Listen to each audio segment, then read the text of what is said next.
infrastructure, to flooding, to growth. Those are some of the issues that Charleston City Councilman Keith Waring is working on. I talk one-on-one with the councilman about those issues and his re-election bid for this edition of Quintin's Close-Ups. And if you haven't already, subscribe to my YouTube channel and like Quintin's Close-Ups on Facebook. City of Charleston Councilman Keith Waring, welcome back to Quintin's Close-Ups. Always good to be with you, Quintin. Oh, I appreciate it greatly. Needless to say, there's so much going on with this West Ashley, your particular district, District 7, and of course the entire city of Charleston. What is your snapshot of the city of Charleston and Charleston City Council right now? Snapshot? We have a lot of big projects we're working on, in particular drainage projects. That's taking priority. You know, it's always exciting to work on buildings that's shiny and new and you're cutting ribbons on them. But some of the grinding work that frankly is unattractive is when you have to do things underground, like big pipes and big culverts and wider drainage canals, which is currently going on right now in West Oak Forest. We call it Forest Park Drainage Phase 2. It's an $11 million project that we fought with others, in particular people in the neighborhood, working with those people have been involved for 15, 20 years trying to get their neighborhood draining appropriately and getting government to commit the dollars to do it. How many dollars are they trying to seek from the government now? Well, if I go back to when I first got elected, I had the pleasure, and I want to make a clear distinction, I had the pleasure of voting on Forest Park Drainage Project Phase 1, which was about $8.9 million. I did not do the community work on that. My father, who previously held a seat, and in particular the people and East West and West Oak Forest Neighborhood Association, they did heavy lifting to get it done. I had the privilege of voting on it. Yes, sir. But I did not do the work. But it was a great learning tool on how to go about getting monies for Phase 2. And obviously with that experience, to go and fight for money for Phase 3. So what is exactly the timeline for Phase 3? Well, Phase 3, I would hope we can get dollars committed. If not, I hope in this budget. Okay, we're currently working on the drainage project, and we'll be working on stormwater budget the end of this month. Okay. I think there's an opportunity to get dollars committed for Phase 3 of the Forest Park Drainage Project in 2024 budget. How much money, how many dollars do you want ideally committed to this? To fix that? Yes, sir. You know, you really get your prices when you get plans and get bids. But I feel it would be somewhere in the vicinity of $13 to $14 million. And how many bids do you all have so far? We have not had bids yet. Okay. But we can go about identifying the dollars, okay, which will accelerate getting the bids. When you have money, you can go out and get things done. And that's the position that in this budget, I will actually, as their councilman now, work for. So where have you actually identified those dollars? It comes from stormwater funds. And how much would that be? Again, the stormwater funds, you mean the total fund? Yes, sir. Oh, I don't know that yet because we're working on the budget. But every time you pay a water bill in the city, part of those proceeds go towards stormwater fees. And those fees go towards stormwater fixes to real problems that people have. So you talked about tools and resources that you have for this West Oak Forest project. What are the tools and resources that the city is currently using to widen those drainage canals? Well, I mean, they hire construction companies to do it. Okay, and the way we pay the construction companies through the stormwater fees. First, you get the engineering plans designed. You have the study done. You get the engineering design in place, and then you have it bid it out. How much it's going to cost to do it, and you pay for it to get done. So what are the bids for phase 3? We don't have any bids yet. Yeah, I'm sorry, I know. I'm gonna keep that bill. I'm still going at it. I'm sorry. It's okay. It's okay. We're working through this together. Okay? So yeah, but now what we're trying to do is get the money identified to pay for the fix. About 6 weeks or so, I had a constituent come in who lives in East Oak Forest area, who received a letter from FEMA because she had had several losses due to flooding.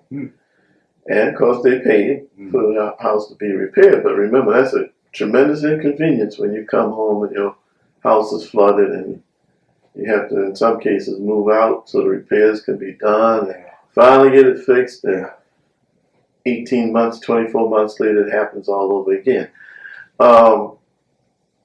She actually received a letter from FEMA saying that they will no longer provide flood insurance on her home, which is just heart-wrenching. I mean, when you have your house that you hope to live in for the rest of your life,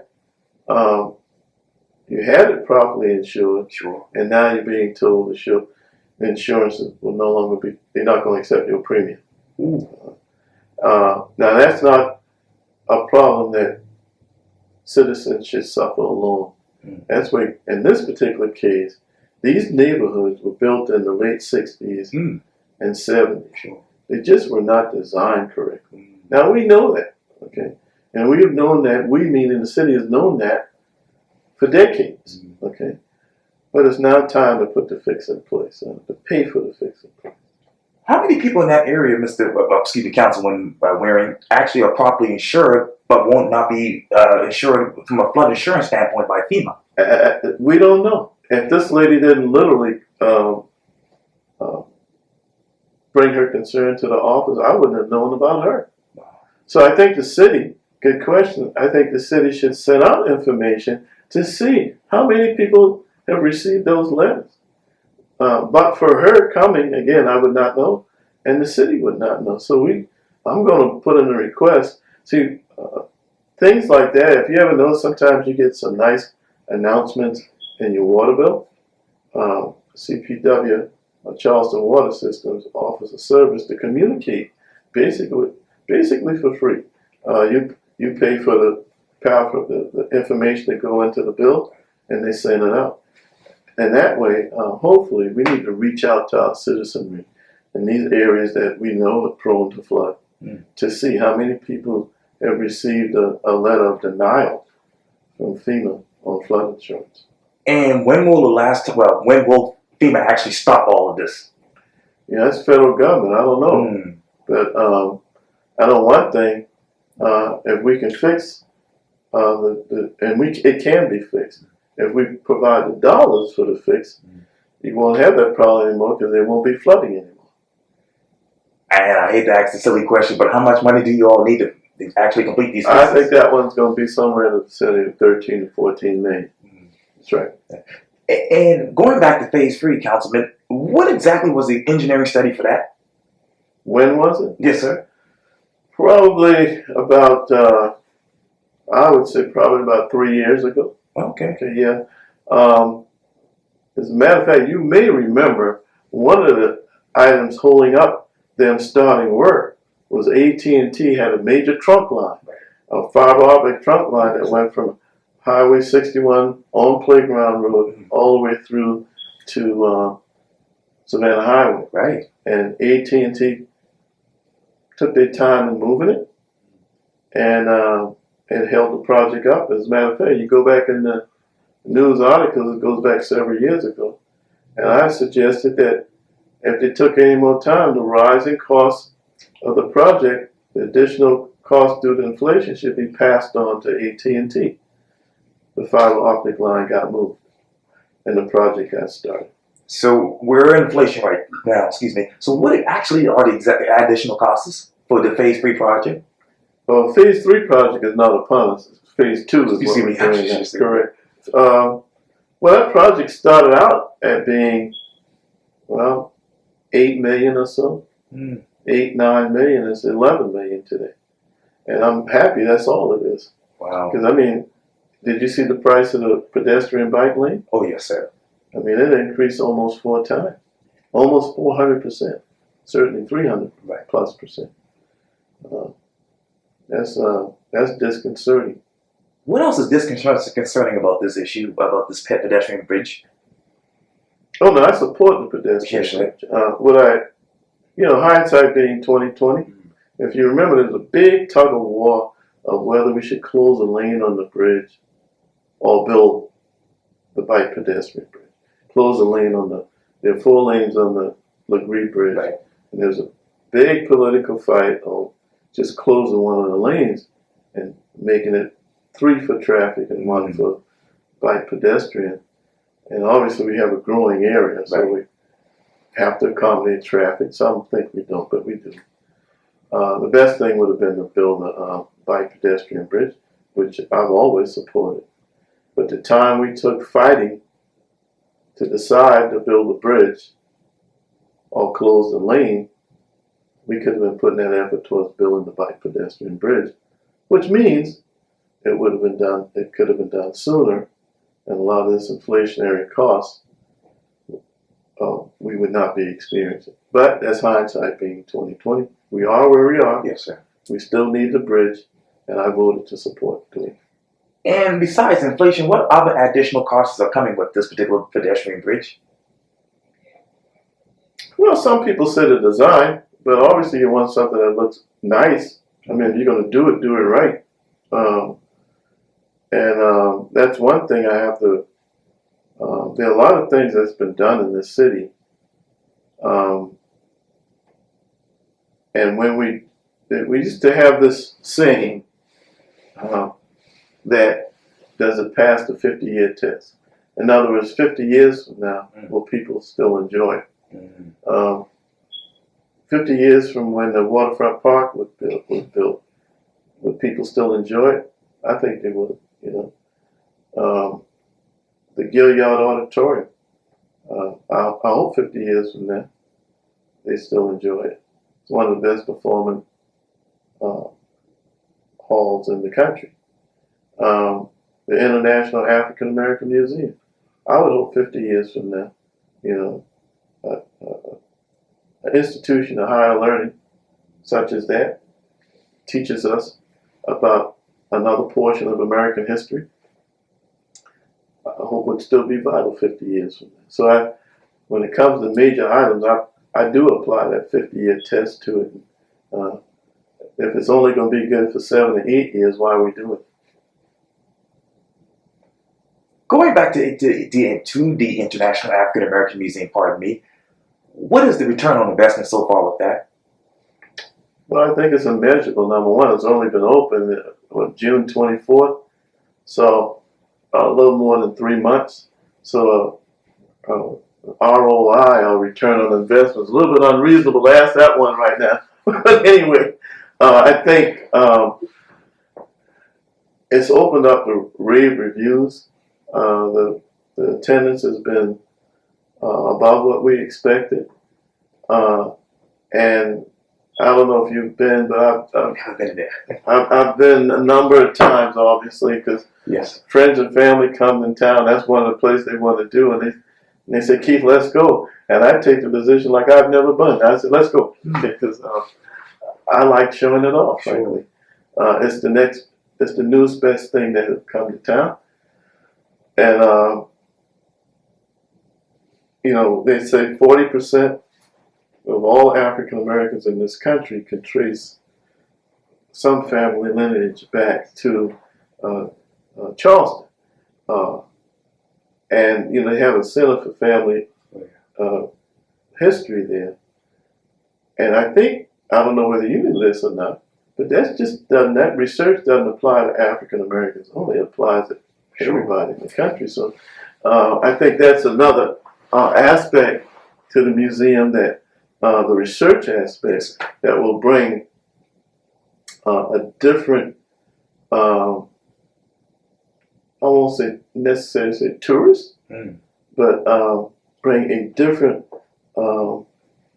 task for people around the country to come and and visit that museum.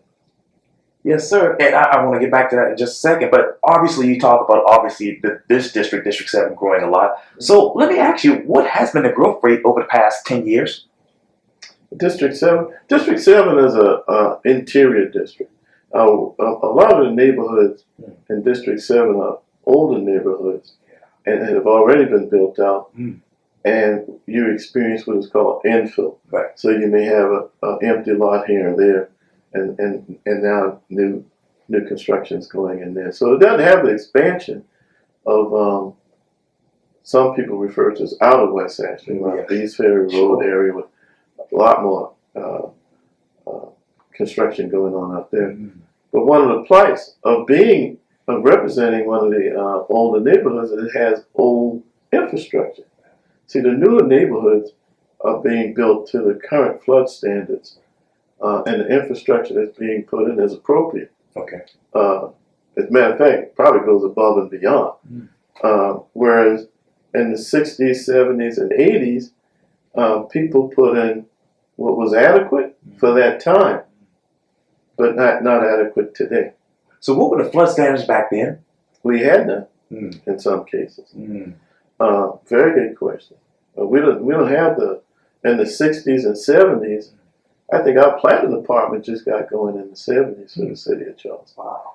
So very little planning from an engineering standpoint.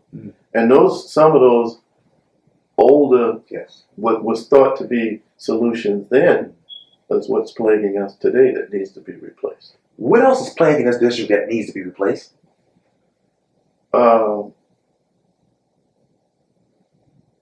You take W.L. Stevens Pool. Oh, yeah. W.L. Stevens Pool, the roof doesn't even work appropriately. It used to open up in the summertime and close. Right. It just doesn't function anymore. It is wonderful pool, served thousands, tens of, maybe 100,000 people over its 40 to 45 year lifespan. Yes, but it just needs to be replaced at this point. And how much money does the city need for that? It's in the bond referendum, but I would suspect it's certainly going to be somewhere maybe 8 to 10 million, somewhere up in there.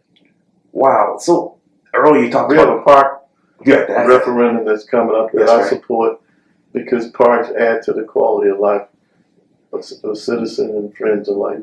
Well, and I want to get to that in just a second, but let's go right to it. As you know, and you just mentioned this actually, if I can find it, but I want to talk to you about first the union pier. According to WCBD, the South Carolina Ports Authority submitted a draft of their planned unit development of the city of Charleston on January 30th. The product breaks down the proposed redevelopment of the 70-acre space.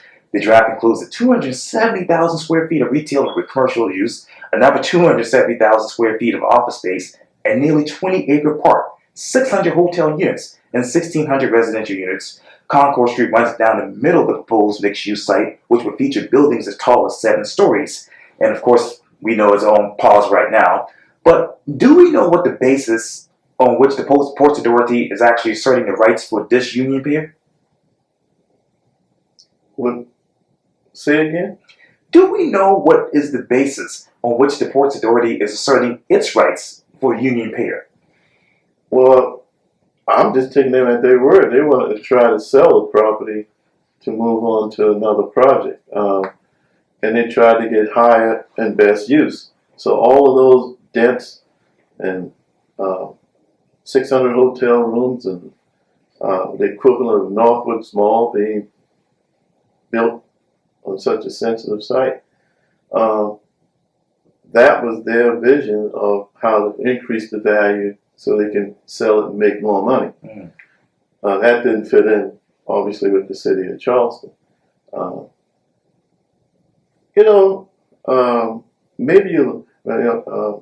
My grandfather said, out of all bad comes some good.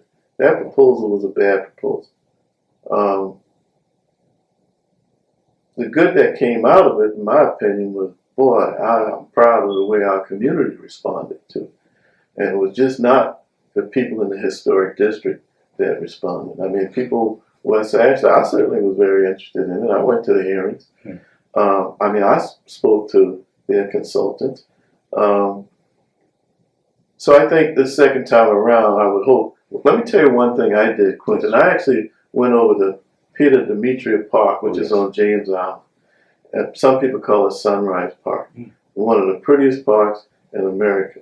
If you would, when you go over there, you look straight across the harbor at the Battery.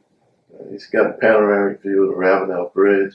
Just beautiful. Yeah. And I tried to imagine what you just said, 7, 8 stories, 9 stories on what would have been the east side of the peninsula. And I looked at the rest of the view, and you look at the Battery, and it very much looks like it probably looked 150 years ago. Same size houses, 2, 3 story, whatever the case may be. And then all of a sudden, gigantic buildings to their east. I got a headache. I said, it just doesn't fit. Just nothing right about it at all. So it is now engaged in a larger community discussion, which I think, when you think about it, when people come to visit and enjoy our city, they come to see 7 and 8 story buildings. They can see that anywhere in America, right? They come for the uniqueness of Charleston. Some of these villages that have been Halston Village, Ansonborough, all these villages that have been created that they can walk and transverse, and in some cases horse and buggy tour. I mean, all due respect for the people in Dockside, I don't see many tours going by Dockside saying, look at our probably tallest building in town, I think it is. Yeah. And it has its place, but that's not, we don't want to proliferate that. So this is a redundant question because you did mention this a little bit, but is the interior of this project too dense? Yes. Should open space be included in the interior of the project? Yes. The Union Pier plan, initially filed by the State Sports Authority and its consultant by the developer's designate load, calls for the 64-acre flood zone site to be raised by as much as 16 feet above sea level, and then for the buildings up to 7 stories to be built up on top of all of that. So what integrated planning and urban landscape design for Union Pier would be fixed for potential flooding in that area? Well, I think one reason they pulled it back because they realized it was too much. Okay, Ms. Melvin said that they were going to hear, they're going to listen. And I'm hopeful that they did listen when they pulled back to say, let's pause on this. Because I have to be frank. Yes, sir. I don't know, besides the port that is in their team, I don't know anybody that supported that. To you, do you believe this was a never fill and build approach? Yes.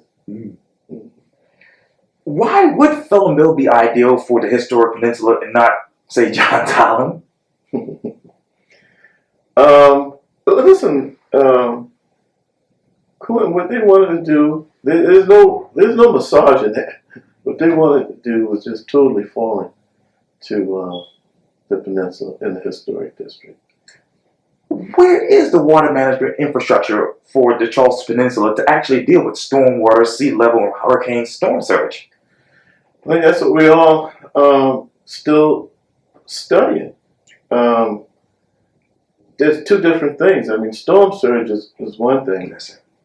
And I'll touch on that for a second. I just think when you look at storm surge on the peninsula and nowhere else, I just think it's wrong. Is the peninsula important? Sure it is, by all means. But so is West Ashley, James Island, and Johns Island. And to a lesser degree, Daniel Island. The reason I say lesser degree is Daniel Island, from an engineering standpoint, has been built appropriately. But if you're going to put a wall on one side of the river and do absolutely nothing on the other side of the river, how does that bring a city together? I don't think it does. As a matter of fact, it has that you or less than on the other side of the wall. And some people feel that way. I've heard that from my constituents. Okay. So I'm very hopeful. As a matter of fact, my understanding is that there's going to be very soon, sooner rather than later, a proposal where the Corps of Engineers is now going to study West Ashley, James Island, Johns Island, and the other areas, I'm going to say on the other side of the wall. And going back on, well, let's stay with water, because does the city even actually have a water management plan? We don't, but we're developing one. And so I have to give credit where credit's due there. Now, the water plan, we definitely need to do that because that deals with sunny day flooding. Today, it deals with these what we call rain bombs. You get these cloud bursts that all of a sudden decide to dump 3-4 inches of rain in a short period of time. It deals with that, or is attempting to deal with that, and that actually affects us on a daily basis more than. We pray these hurricanes stay out to sea. Right. I don't even want to see them hit anybody else. Right. But if a storm surge comes, we have to hunker down and fix things. But a storm surge wall, how tall is the wall? 12 feet? 15 feet? Hugo taught us a lesson. And remember, Hugo was not a direct hit. Right. So there's some attributes maybe that we can apply, but it is not the begin all and end all of storm surge wall. We need more than that. Why do you think the city is not forthcoming with all the details on a proposed wall? Well, one of the things I proposed, you may remember, actually about a couple of months ago, I proposed having a referendum on the wall. And believe it or not, it was not to approve or defeat the wall. What it would do is get more people involved in the process. Right now, the process was pretty much a peninsula-only discussion. And if we're all going to pay for it, frankly, Quintin, when it comes to billion-dollar projects, this region has never done billion-dollar project alone. It's always been an inclusive project, whether it's building 1.4 million in schools, or what is now the Referendum Bridge was in excess of 600 million, but it's certainly over $1 billion project. You involve the city, you involve the county, you involve the state, and you involve the federal government. The funding of this wall, as it currently is involving the city and the federal government. So anybody who lives in the unincorporated area, anybody who lives in the county, so St. Andrews PSD being left out, James Island PSD is left out, all those citizens, the town of James Island being left out, North Charleston being left out. As I say, the county's being left out. So water knows no jurisdiction. So if we stop the water from hitting the city of Charleston, where does it go? I think we're going to come up with a better comprehensive solution if we were to reach out to our allies, as we've done on larger projects. Again, the Referendum Bridge, that formula works. City, county, state, federal. Why is the communication so broken down? We haven't reached out as a city to those other entities. To my knowledge, when I speak to members of county council, as a body, they hadn't even been approached. So that'd be a question you need to ask me a technical. I try to get him on Quintin's close ups, but his calendar's full, so Keep trying. I will. And quickly before my battery runs out, God forbid, let's go to the park referendum. A 70 million park bond referendum will be on the November ballot for City of Charleston residents in order to construct new City of Charleston parks. So what are the tax implications of voting yes versus no on this? You know one thing, we live in an area, number one, it's a beautiful area, okay? I never hear people complain about And we have a wonderful park system with the city coordinated with the county and state, by the way. You know, Charleston Atlanta is a state park. And we enjoy them all. I never hear people say, you know what, we have too many parks. I never hear people complain. Now, we get a lot of complaints, not about parks. Matter of fact, we get complaints about parks when things aren't fixed or down on maintenance. Sure. Again, those are utilization questions, and justifiably so. We need more pickleball courts. We need more soccer fields. And that's one of the reasons for the park referendum, because as we grow, you asked me when I first got elected how many people was in District 7. I think it was around 8,000 to 9,000. Today it's 12,500. So those are more families, not only coming into the district I represent, but all the districts in the whole city. Right. You know, the population went from 120,000 roughly to now over 150,000 in the city of Charleston with the last census. And that doesn't include the tourists that come in. They use our parks as well. Sure. Yes, So as your region grows, as your city grows, recreation should also grow. So with this, Councilman, does property tax increase happen on home insurance rates too? Not home insurance rates, on your property taxes just apply to the property tax. How can people happily agree to raising taxes on themselves? You know, when people, and that's why the question is being asked, okay? It's not being forced upon. Because we could have voted this without asking the question. And some, and I was one of them, you know, there are times we've done change orders, for example, on September Clark Spring Fish Sprint. Yeah. There's more than $70 million. So, in terms of a cost being applied over the whole city, it's really not. It's really, when you divide that by 150,000 people, it's not a whole bunch. But if you show me a city that's not growing, now granted, we want to grow smartly. Sure. But if you show me a city that's not growing, I'm going to show you a city in decline. How do you grow the city of Charleston smartly?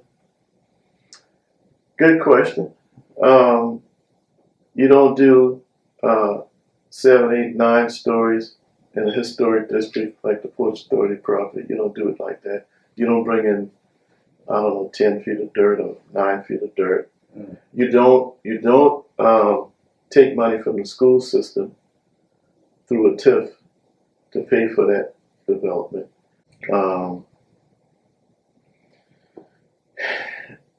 You know, the idea of going up for density in Charleston needs to be revisited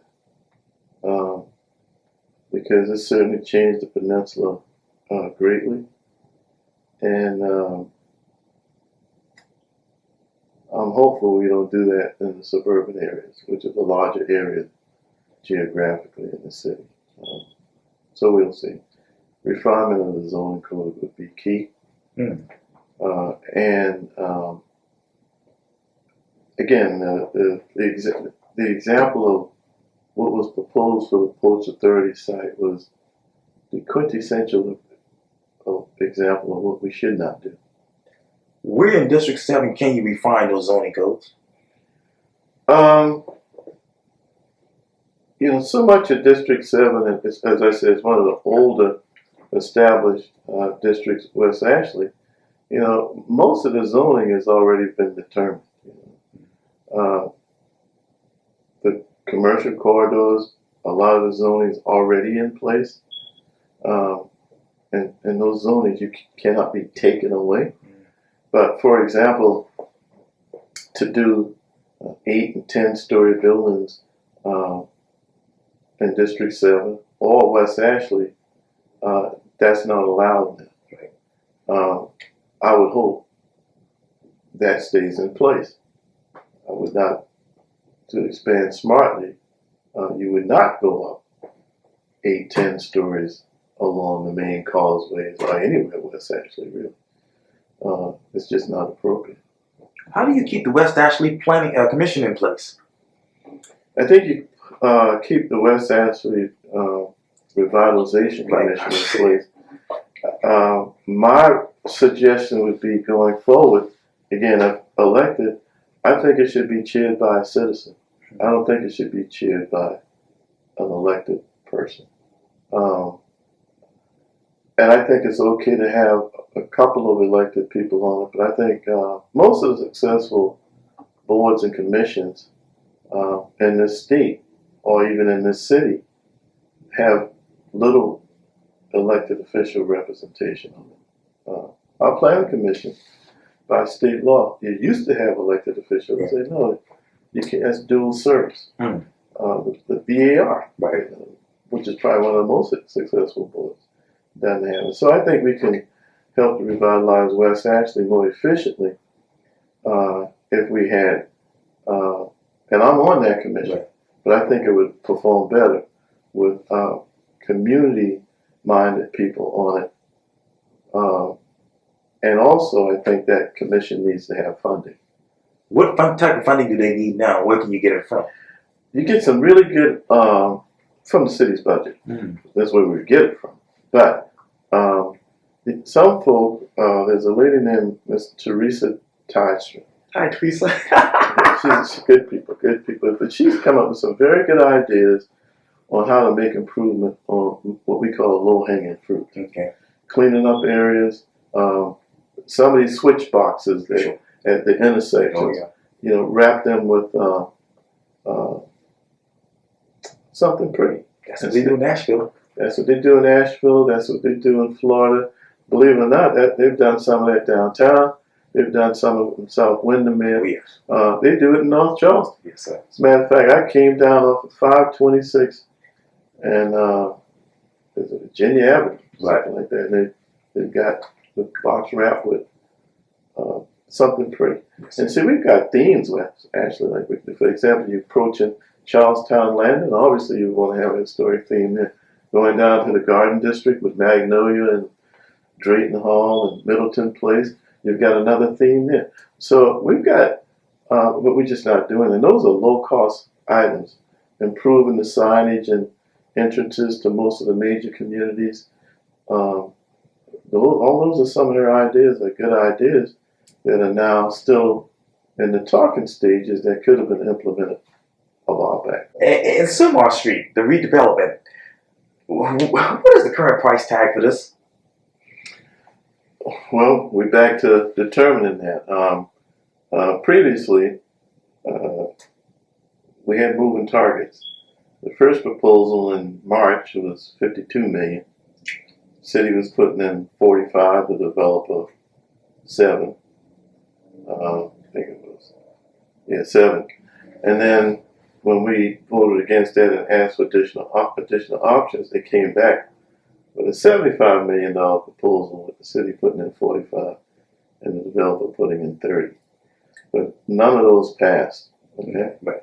So now, actually, Councilman Shaib kind of asked all of us to just look at the West Ashley Revitalization Plan, in which we paid $500,000 for. Actually, north of $500,000 for. And it's a very good plan, very good ideas in it, but it's sitting on the shelf. So, and that plan actually called for green space and the Civic Center, which is something that's needed in West Ashley. We don't really have a place that the city owns for people to gather unless you go to a park building, and that would be it. Then you have to go to like a school, high school, or elementary school, or some other public building.